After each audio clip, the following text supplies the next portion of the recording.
Before we descend into the quiet madness of suburbia and the secrets hidden behind manicured hedges, please take a moment to subscribe to the channel and like this video. It helps us bring these forgotten Cold War files into the light. Now, let's go back to 1983. The neighborhood of Maple Street in Alexandria, Virginia, was a place where conformity was not just encouraged, it was architectural. The houses were split-level colonials, the driveways were paved with identical asphalt, and the rhythm of life was dictated by the morning commute to Washington, D.C. It was the kind of place where people moved to be safe, to raise families, and to forget that the world outside was locked in a nuclear standoff. But for Arthur Pendleton, safety was an illusion that required constant vigilance. Arthur was 62 years old, a retired actuary for a mid-sized insurance firm. He was a man who had spent his life calculating risk, analyzing mortality tables, and determining the statistical probability of disaster. Retirement had not softened him. It had merely given him more time to observe. He lived alone in the blue house at the end of the cul-de-sac, his wife having passed away 4 years prior. Since her death, Arthur had filled the silence of his home with the static of a police scanner and the scratching of a fountain pen in his logbooks. To his neighbors, Arthur was a nuisance.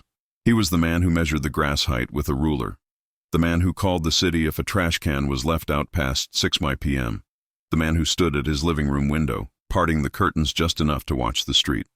They called him the auditor behind his back. They waved dismissively when he complained about strange cars or unfamiliar delivery trucks. They didn't know that Arthur was keeping a record of everything. On October 14, 1983, a moving truck pulled into the driveway of the empty house next to Arthur's, 1402 Maple Street. The house had been vacant for 3 months, and Arthur had enjoyed the unobstructed line of sight to the main road. Now that view was being blocked by a beige station wagon and a pile of cardboard boxes. Arthur watched from his post, binoculars pressed to his eyes. The new neighbor was a man in his late 30s, handsome in a bland catalog model sort of way. He had dark hair, a confident walk, and a smile that seemed to snap into place whenever anyone looked his way. He introduced himself to the welcoming committee, Mrs. Higgins from across the street, as Stephen Clark. He said he was a consultant for a logistics firm in the city. He said he was single, looking for a quiet place to work and relax. Arthur zoomed in on the boxes being unloaded. They were labeled in thick black marker: kitchen, bedroom, books. But Arthur noticed something else. The man, Clark, didn't let the movers touch 2 specific hard-shell suitcases. He carried them himself, his knuckles white with the effort, and placed them directly into the trunk of his car rather than the house before locking it. Then he stood by the front door, scanning the street. His eyes moved left to right, checking the perimeter, checking the rooftops, checking the windows. For a split second, his gaze locked onto Arthur's curtains. Arthur didn't flinch. He noted the time in his logbook: 10:14 a.m. Subject arrives. Unusual protective behavior regarding luggage. Performs perimeter sweep. Eye contact established. That evening, the neighborhood threw a small welcome gathering on the Higgins lawn. There was potato salad, cheap beer, and the soft glow of porch lights. Arthur attended, not for the camaraderie, but for the data. He stood by the punch bowl, nursing a lukewarm soda, watching Stephen Clark charm the neighborhood. Clark laughed at the right jokes, complimented the right casseroles, and talked about the Redskins' chances this season. "You must be Arthur," Clark said, appearing suddenly at Arthur's elbow. The man smelled of expensive cologne and peppermint. "Mrs. Higgins told me you're the guardian of the block." Arthur looked at him. Clark's eyes were blue, flat, and unblinking. "I keep an eye on things," Arthur said. "People get careless." "Carelessness is dangerous," Clark agreed, his smile not quite reaching his eyes. "I appreciate a man who values security. I travel a lot for work. It'll be good to know someone is watching the house." "What kind of logistics?" Arthur asked. "Supply chain management," Clark said smoothly. "Boring stuff. Moving auto parts from Detroit to D.C., that sort of thing." Arthur nodded. "Auto parts don't usually require hard-shell cases that you don't trust movers with." The smile on Clark's face froze for a fraction of a second, a micro-expression that Arthur, a student of human variables, caught immediately. Then the smile returned, brighter than before. "Delicate instruments," Clark said. "Calibration tools. Very fragile. You're observant, Arthur. That's a rare quality. Clark patted Arthur on the shoulder and moved away to charm the younger couple from down the street. Arthur watched him go. He felt a cold prickle at the base of his neck. He knew statistical anomalies when he saw them. Stephen Clark was an anomaly. He didn't fit the pattern. And Arthur Pendleton was going to find out why. The first 2 weeks of Stephen Clark's residency were aggressively normal, which only deepened Arthur's suspicion. Clark left the house at 7:45 a.m. and returned at 6:15 p.m. He mowed his lawn on Saturdays. He washed his beige station wagon on Sundays. He was the perfect neighbor, the ideal suburban male. But Arthur was listening to the invisible world, and the invisible world was screaming. Arthur was an amateur radio enthusiast. His basement was a dedicated listening post, filled with stacked receivers, oscilloscopes, and a tangled web of wires that connected to the large antenna hidden in his attic.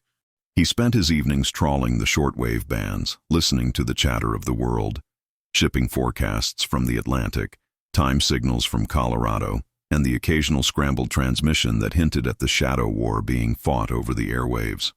3 days after Clark moved in, Arthur began to experience interference.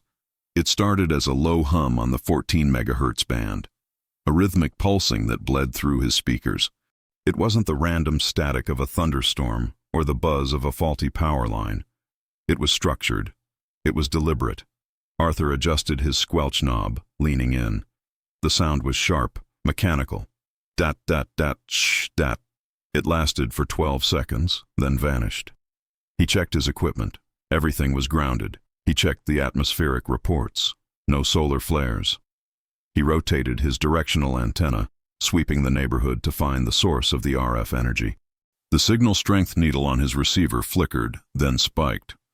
The strongest reading wasn't coming from the city or the military base 10 miles away. It was coming from the east, directly from 1402 Maple Street. He's transmitting, Arthur whispered to the empty basement. The following night, Arthur decided to test his hypothesis. He waited until the lights in Clark's house went out, typically around 10:30 p.m. Arthur sat in his basement, staring at the signal strength meter. At 11 p.m. Sharp, the needle jumped. The interference returned, this time on a different frequency. Arthur cross-referenced the frequency. It was a band often used by diplomatic services, but usually encrypted. Arthur grabbed his portable frequency counter, a handheld device he had built from a kit, and walked out into his backyard. The night air was crisp, smelling of damp leaves and wood smoke. He crept toward the hedge that separated his property from Clark's. The device in his hand buzzed softly. As he neared the property line, the LEDs on the counter lit up red. The source was definitely inside Clark's house, likely in the den at the back, the room with the heavy blackout curtains that were never opened. Arthur stood in the shadows of his oak tree, watching the house. For a moment, nothing moved. Then, the curtain in the den twitched, just an inch. A silhouette appeared against the faint light of a desk lamp. The figure stood there, motionless, looking out into the darkness. Arthur held his breath, pressing himself against the rough bark of the tree. He felt exposed, like a bug under a microscope. The figure moved away. The light went out. The signal on Arthur's device died instantly. Arthur retreated to his house, his heart hammering against his ribs. He went to his logbook and wrote, November 3rd, 11 p.m. Unauthorized high-frequency transmission detected from subject's residence. Duration, 4 minutes. Directional origin confirmed. Subject utilizes blackout protocols. The next morning, Arthur saw Mrs. Higgins at the mailbox. She was retrieving a stack of catalogs. Beautiful day, isn't it, Arthur? She chirped. Have you noticed any interference with your television reception? Arthur asked abruptly. Mrs. Higgins blinked. Excuse me? Static, Arthur said. Specifically around 11 p.m., snow on the screen, buzzing in the audio. She frowned. No, Arthur, my TV is fine. We were watching Carson last night, clear as a bell. Nothing? No electronic anomalies? Mrs. Higgins sighed, the kind of sigh one reserves for a difficult child. Arthur, are you off your medication? You look tired. I don't take medication, Arthur snapped. I'm telling you, there is a high-output transmitter operating next door. Clark, he's sending data. Mrs. Higgins laughed. It was a short, pitying sound. "Oh, Arthur. Stephen? He's such a nice young man. He brought my trash cans in yesterday. He's in logistics, Arthur. He probably has a computer or something. You need a hobby that doesn't involve spying on your neighbors." She walked away, shaking her head. Arthur watched her go. They didn't understand. They saw the smile and the beige car. They didn't see the signal. They didn't hear the static. He was alone. If the airwaves were the nervous system of the conspiracy, the trash was its digestive tract. Arthur knew that people, no matter how careful, eventually threw things away. A receipt, a wrapper, a draft of a letter. The trash told the truth when the person lied. In 1983, privacy laws regarding garbage left on the curb were a gray area that Arthur Pendleton interpreted as public domain. Clark's trash collection day was Thursday morning. This meant the cans went out Wednesday night. For 3 weeks, Arthur waited. He needed a pattern. Clark was disciplined. He tied his bags with double knots. He used heavy-duty black plastic that didn't tear easily. But Arthur had patience. On the 4th Wednesday, a storm rolled in. Heavy rain and wind lashed the street. Arthur watched from his window as Clark ran out in a raincoat, hastily dragging the bin to the curb. In his haste, the lid wasn't secured properly. The wind caught it, flapping it open. At 3 a.m., when the neighborhood was asleep and the rain had turned to a steady drizzle, Arthur made his move. He dressed in dark clothing and pulled on a pair of rubber gloves. He moved quickly across the wet lawn, the streetlights reflecting in the puddles. He reached Clark's bin. It was mostly standard refuse, food scraps, coffee grounds, junk mail. Arthur dug deeper, ignoring the smell of wet decay. Near the bottom, he found a small white paper bag from a pharmacy in downtown D.C., miles away from where Clark claimed to work. Inside was a receipt for photographic solution and high-grain film. Arthur pocketed the receipt. He dug further. He found a torn envelope. It was addressed to a P.O. Box 442 in Vienna, Austria. The return address was blank, but the postmark on the stamp inside, which had been wasted and thrown away, was local. Then he found the prize. It was a crumpled piece of carbon paper. Clark must have used a typewriter for something and discarded the ribbon sheet. It was soaked and fragile. Arthur gently peeled it from the side of a milk carton. He couldn't read it in the dark, but the indentations were there. He carefully placed the carbon paper between 2 sheets of cardboard he had brought with him. He rearranged the trash to look undisturbed and sprinted back to his garage. Under the harsh light of his workbench, Arthur examined his haul. The receipt for photographic supplies was damning in Arthur's eyes. Why would a logistics consultant need specialized developing chemicals? But the carbon paper was the key. He held it up to the light, using a magnifying glass. The text was ghostly, fragmented. He could make out columns of numbers, groups of 5. 45921 00329 88102. It was a cipher, a one-time pad encryption. Arthur had seen these during his time in the service decades ago. It wasn't a grocery list. It wasn't a logistics manifest. It was a coded message. The next day, Arthur saw Clark washing his car again. Clark waved. "Morning, Arthur. Hell of a storm last night." Arthur stood at the edge of his driveway. "Lot of wind," Arthur said. "Things get blown around. Secrets get uncovered." Clark stopped scrubbing. The sponge dripped soapy water onto the asphalt. He looked at Arthur, really looked at him, with a gaze that was entirely devoid of warmth. "You should be careful, Arthur," Clark said softly. "Old men can slip on wet pavement. It's easy to get hurt when you're poking around where you don't belong." "Is that a threat?" Arthur asked, his voice trembling slightly, not from fear but from adrenaline. "It's a neighborly warning," Clark said, the smile returning like a mask snapping back into place. "Have a nice day." Arthur went inside and locked the door. He double-locked it. He realized then that Clark knew. Clark knew Arthur had been in the trash. The game had escalated. The receipt from the trash pointed to a pattern. The photographic supplies were bought on a Tuesday. The transmission happened on a Thursday. Arthur began to track Clark's movements with obsessive precision. He noticed that every Thursday evening at exactly 7:15 p.m., Clark left the house. He didn't take the car. He walked. He wore a heavy coat and a flat cap, looking like a man taking a leisurely stroll. But he always carried a rolled-up newspaper in his left hand. On the first Thursday of December, Arthur decided to follow him. It was a foolish risk. Arthur was not a field agent. He was an actuary in orthopedic shoes. But the police had already hung up on him twice when he called to report suspicious radio waves. He needed concrete proof. Arthur followed at a distance of 50 yards. He kept to the shadows of the hedges, moving from tree to tree. Clark walked with purpose, heading towards the community park, a small patch of green with a swing set and a few benches near the woods. The park was empty at night. Clark walked to the third bench, the one near the entrance to the hiking trail. He sat down. He didn't read the newspaper. He just held it.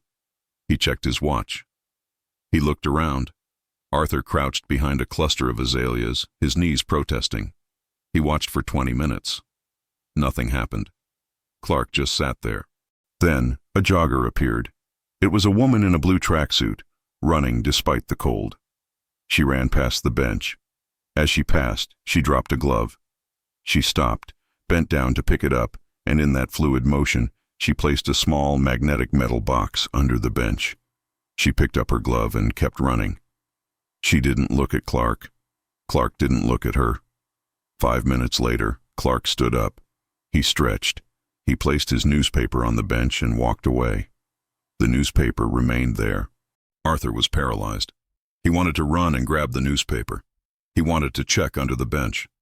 But he knew the rules of the game now. The newspaper was the signal or the drop. The box was the payment or the next instruction. 10 minutes passed. Another man walked by, older, walking a dog. The man sat on the bench. He let the dog sniff the grass.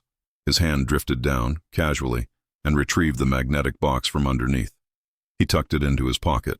He then picked up the newspaper Clark had left, tucked it under his arm, and walked on. A dead drop.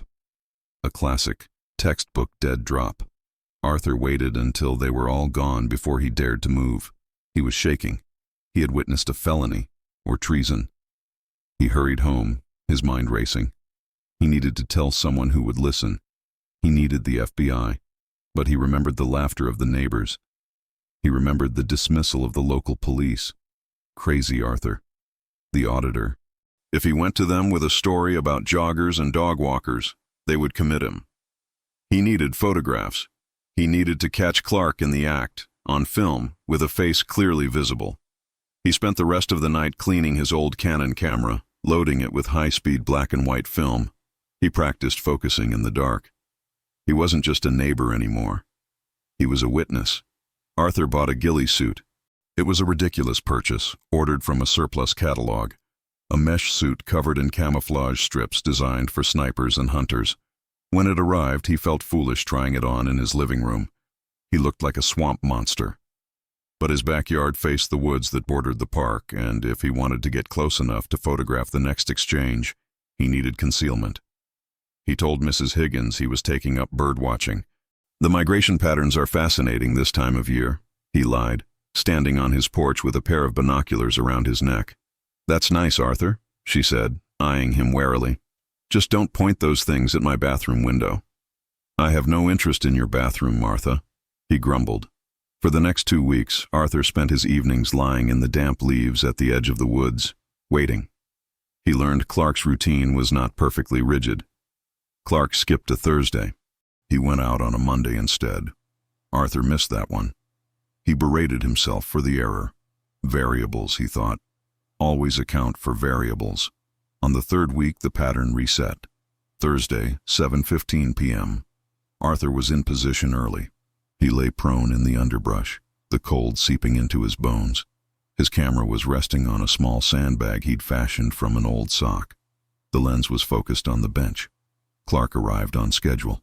He sat. He waited. This time, the contact was different.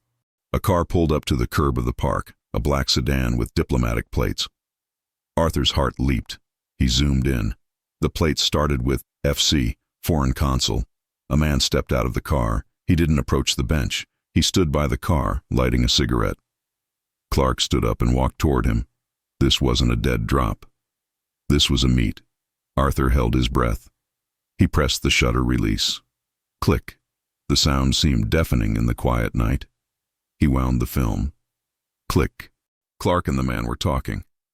The man handed Clark a thick envelope. Clark slid it inside his jacket. Clark handed the man a small canister. Film rolls, Arthur guessed. Arthur kept shooting. He got Clark's profile. He got the license plate. He got the face of the man smoking the cigarette. Then, disaster. The flash. Arthur had forgotten to tape over the small red indicator light on his external flash unit. He wasn't using the flash, but the capacitor whined softly, and the pilot light glowed in the darkness. The man by the car looked up. He looked straight at the woods. He said something sharp to Clark. Clark spun around, staring directly at the patch of brush where Arthur lay. The man jumped into the car and peeled away, tires screeching. Clark didn't run. He stood his ground, staring into the darkness. He took a step toward the woods. Arthur scrambled backward, abandoning his dignity. He crawled on his belly, crab-walking through the thorns and mud, dragging his camera. He heard twigs snapping behind him. Clark was coming. Arthur reached his backyard fence. He threw the camera over, then hauled himself up. He was 62 with a bad hip, but fear gave him the strength of a teenager. He tumbled over the fence, landing hard on his lawn. He grabbed the camera and sprinted for his back door. He slammed it shut, locked it, and killed the lights. He collapsed on the kitchen floor, gasping for air, clutching the camera to his chest. Minutes later, the doorbell rang. Ding-dong. It rang again. Ding-dong. Arthur didn't move. He lay on the floor, watching the shadow of feet under the crack of the door. Arthur, Clark's voice came through the wood, calm and reasonable. I know you're in there. We should talk. You're misunderstanding the situation. Arthur stayed silent. I can help you, Arthur, but you have to open the door. The doorknob rattled. It was a violent testing twist, then silence. Arthur waited an hour before he crawled to the phone. He didn't call the police. He called his son, who lived in Ohio. Dad? His son answered, groggy. It's midnight. If anything happens to me, Arthur whispered, look in the safe deposit box, the one at First National. I'm putting something in there tomorrow. Dad, what are you talking about? Are you okay? Just promise me, Arthur hissed. The blue key. He hung up. He spent the night in the bathtub with a baseball bat, the camera locked in his wall safe. The next morning, Arthur drove to the FBI field office in Washington, D.C. He didn't trust the local police anymore. He felt exposed, driving his old Ford sedan, checking the rearview mirror every 3 seconds. At the J. Edgar Hoover building, he was stopped at the front desk. He demanded to see an agent. He said he had evidence of espionage. The young man at the desk looked at Arthur's disheveled appearance. The mud stains he hadn't fully scrubbed from his coat, the dark circles under his eyes. Sir, we get a lot of reports like this, the receptionist said. If you could fill out Form 302. I have photographs. Arthur slammed the envelope onto the desk. He had developed the film in his own dark room at dawn. The prints were grainy, but clear enough. That is a Soviet agent. That is a diplomatic vehicle. An agent came out, Agent Miller. He looked tired and bored. He took Arthur into a small interview room. Arthur laid out the photos. He explained the radio signals, the trash, the dead drops. Agent Miller looked at the photos. Mr. Pendleton, this is a picture of a man sitting on a bench, and this is a blurry photo of a car. The plates, Arthur pointed, FC plates. Diplomats drive around D.C. all the time, Mr. Pendleton. It's not illegal to talk to a diplomat. At night, in a park, exchanging packages. Did you see what was in the package? No, but... So it could have been a sandwich? A book? He's using a one-time pad, Arthur shouted. I found the carbon paper. Where is it? I lost it, Arthur lied. He hadn't lost it, he had hidden it. But he realized in that moment that showing it to this dismissive man would be a mistake. If Miller was incompetent, or worse, compromised, the evidence would disappear. Miller sighed. Look, Mr. Pendleton, we'll file a report. We'll look into Mr. Clark, but you need to stop following him. You're harassing a private citizen. If he files a restraining order, we can't help you. Arthur left the building, the envelope of photos tucked under his arm. He felt a profound sense of despair. They didn't believe him. The neighbors laughed. The FBI shrugged. The system was broken. He was on his own.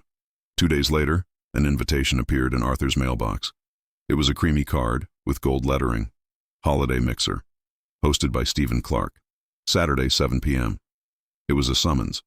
If Arthur didn't go, it showed fear. If he went, he was walking into the lion's den. He decided to go. He needed to show Clark that he wasn't intimidated. He also wanted to see the inside of the house again. He wore his best suit. He shaved. He walked across the lawn, feeling like a soldier crossing no man's land. The house was full of neighbors. Mrs. Higgins was there drinking eggnog. The young couple, the Millers, were admiring Clark's stereo system. "Arthur!" Clark greeted him at the door. He was wearing a cashmere sweater. He looked every bit the successful American bachelor. "I'm so glad you could make it. I was worried you were under the weather." "I'm fine," Arthur said, staring him down. "Just busy developing some hobbies." Clark smiled. "Hobbies are good. They keep the mind sharp." He led Arthur into the living room. "Can I get you a drink, Arthur? Vodka?" "Water," Arthur said. "Tap." Clark poured a glass of water from a pitcher.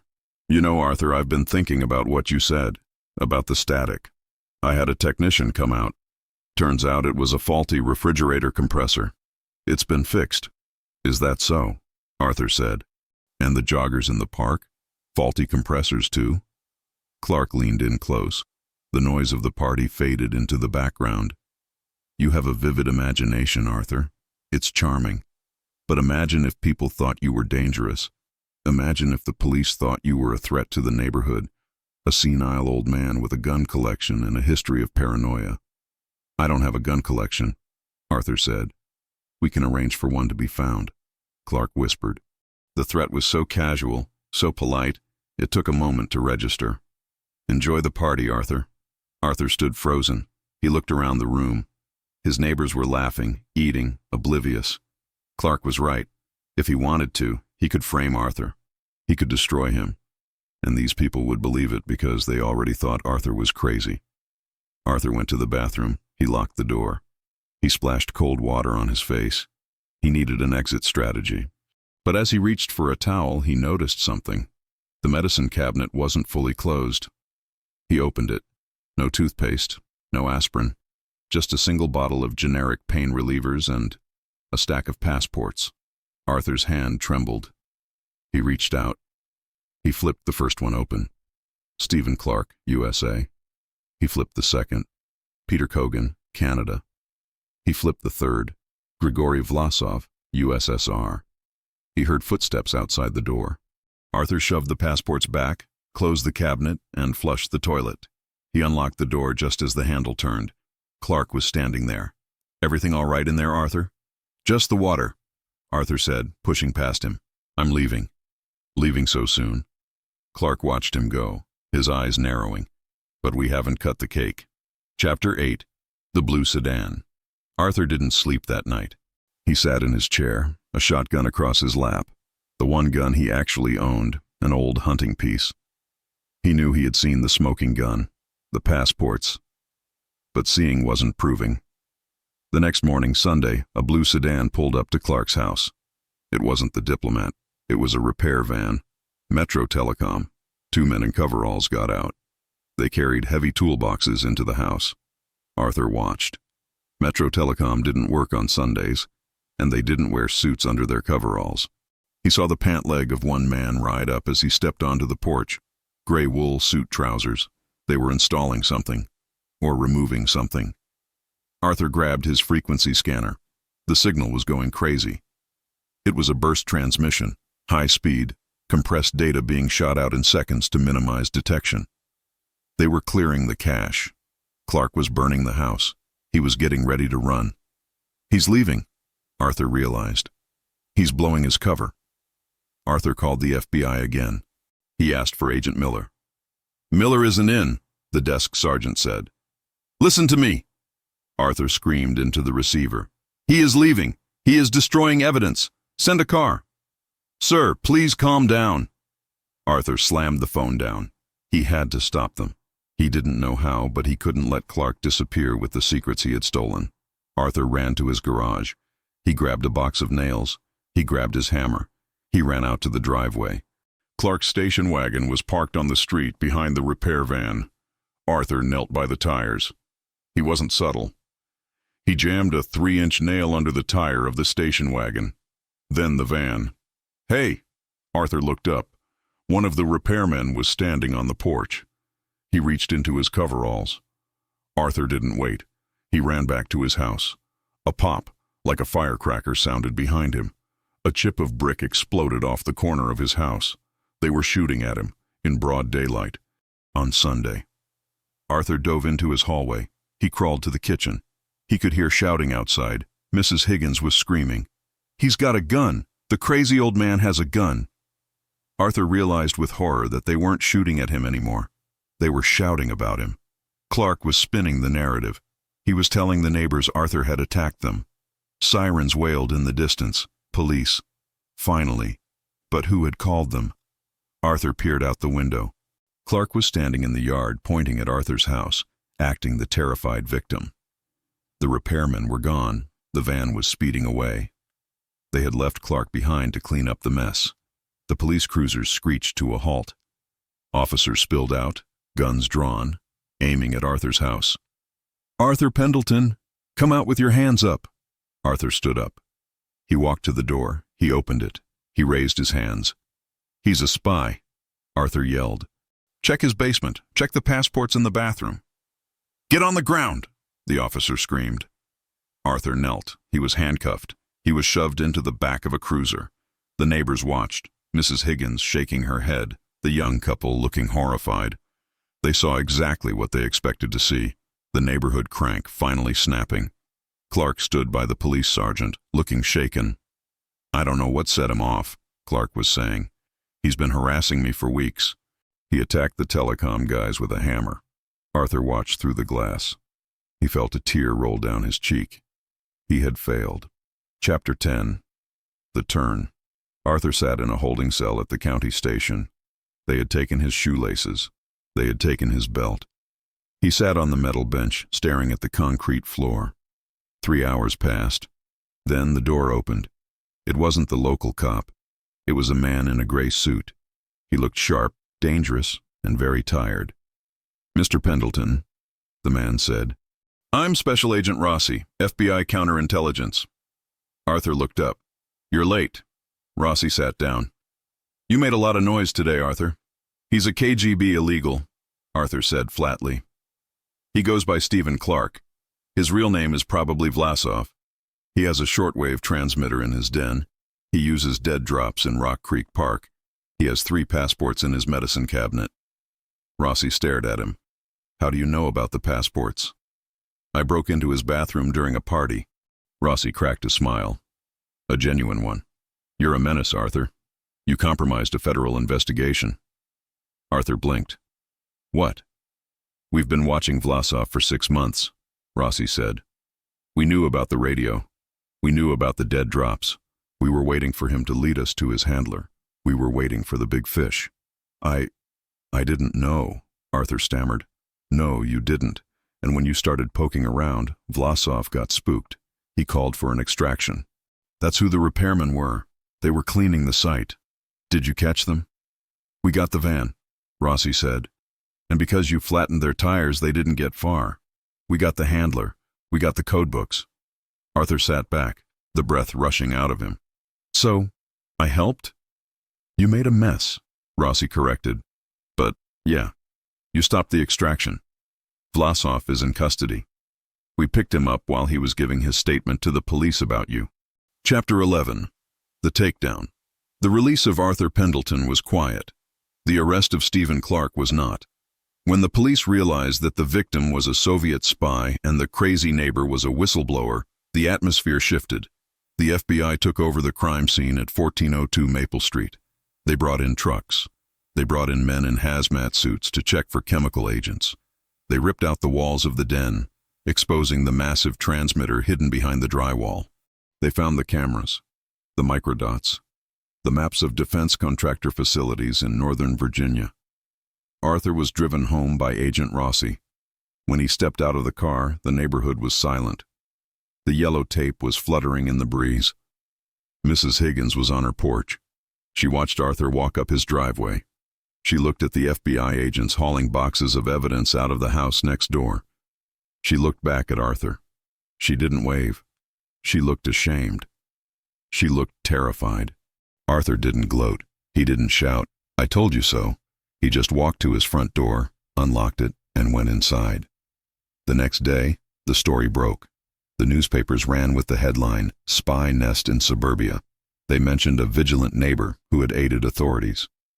They didn't use Arthur's name, but everyone on Maple Street knew.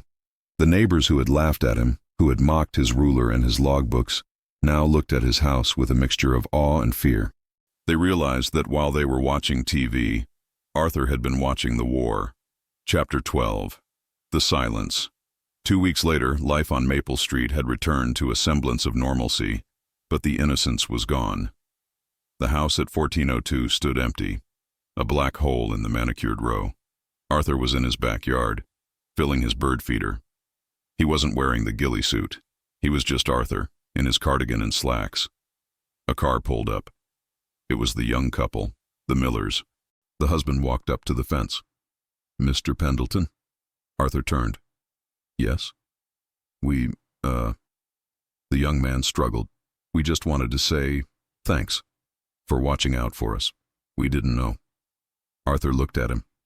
He saw the fear in the boy's eyes, the realization that the world was dangerous, that monsters lived next door, that safety was a lie. "You're welcome," Arthur said. "Just keep your trash lids secured. Raccoons are getting into them." The young man nodded enthusiastically. "Yes, sir." "Absolutely, sir." He walked away. Arthur went back inside. He went to his basement. He turned on his radio equipment. The static on the 14 megahertz band was gone. The channel was clear. He picked up his fountain pen and opened his logbook. December 1st, 1983. Subject 1402 neutralized. Neighborhood secure. Signal clear. He closed the book. He stood by the window, parting the curtain just an inch. He wasn't done. There were other houses, other cars, other signals in the night. Arthur Pendleton was watching. And this time, no one was laughing.